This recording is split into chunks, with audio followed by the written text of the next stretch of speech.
오늘 첫 키워드는 한일 외교 전쟁입니다. 청와대가 제3국의 중재위원회를 설치하자는 일본의 제안을 사실상 거부했습니다. 계속해서 강대강 입장 기조를 유지하고 있는데요. 박사님, 사실상 국제사회에서 제3자의 입장에서 보자면 오히려 우리나라가 중재위원회를 거부해서 문제가 되는 것처럼 보일 수도 있다는 생각이 들거든요. 예, 지금 한일 간의 외교 전쟁이 그야말로 막장으로 치닫고 있습니다. 네. 그런 가운데 지금 지적하신 대로 가장 큰 핵심이 되는 것이 일본이 요구한 중재위원회. 네. 거기에 대해서 왜 우리나라는 그 중재위원회를 만들자는데, 위원회를 만들자는데, 대화를 하자는데 왜 하지 않느냐.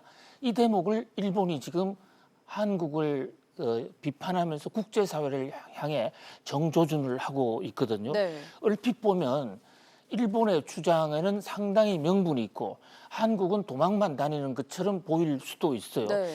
그런 면에서 중재위원회를 거부할 수밖에 없는 그런 논리적인 이유, 그런 합리적인 이유를 왜 우리 정부는 국제사회를 향해서 정확하게 설명하지 않느냐. 네. 또 우리 국내적으로라도 우리 국민들한테도 알려야 되지 않겠냐 하는 그런 지금 의문이 제기될 수밖에 없어요.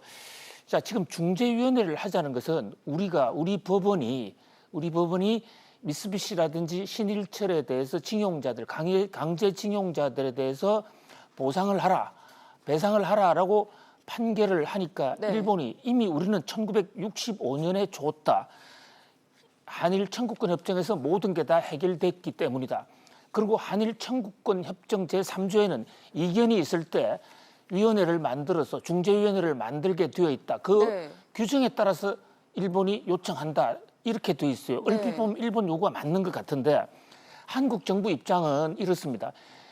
이 청구권 협상과 이 징용 판결은 애초부터 연결할 수 없는 문제다. 관련이 아예 없는 문제다. 네. 더더군다나 이 문제를 청구권 협상 쪽으로 끌고 가면 일본이 돈을 줬다라는 문제를 강조하면서 한국의 청구권 협상, 징용 이 배상 판결이 국제법상 말도 안 되는 것이다라는 것을 주장하는 하나의 프로파간다 선전용으로 사용될 뿐이다라는 그런 얘기거든요. 네.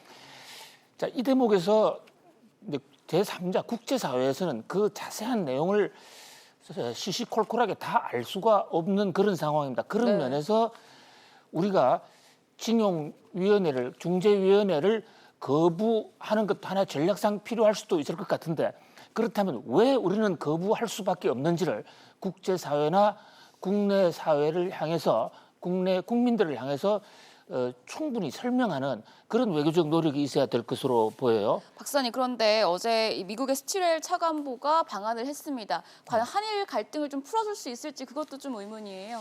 예, 지금 어저께 밤에 왔죠. 스티렐 동아태 차관보가 일본에서 3박 4일을 묵고 어저께 밤에 한국을 들어왔습니다. 네. 최초의 미 고위 관계자의 이 방한, 한일 전쟁 이후에 최초의 방한이라는 점에서 혹시 스티렐 동아태 차관보가 양국 관계를 좀 중재해 줄 것이 아닌가 그런 기대가 사실 있었어요. 네. 그런데 스티렐 이 차관보는 일본 NHK와의 인터뷰에서 한국에 오기 전이죠. 현재 상태에서 중재할 생각이 전혀 없다라고 아주 잘라 말했습니다. 네. 이와 관련해서 일본의 산케이 신문은 한국이 상황이 어려워져 가니까 미국에게 중재 구걸을 하는 참으로 해괴한 망측한 모습을 보이고 있다 해서 사설을 통해서 한국을 비아냥거리면서 아주 맹공격을 했어요. 네. 이 대목에서 우리가 계속 이 미국의 중재를 간절히 원하고 있는 것처럼 보인다라고 하면 이 또한 한일 외교전에서는 우리가 치고 들어가는 게 아닌가 그런 어떤 생각도 들어요. 자, 지금 우리가 지금 강조하고 주장할 것은 한미일 삼각 동맹에서 미국, 일본과 한국의 이 충돌이 타격이 있다.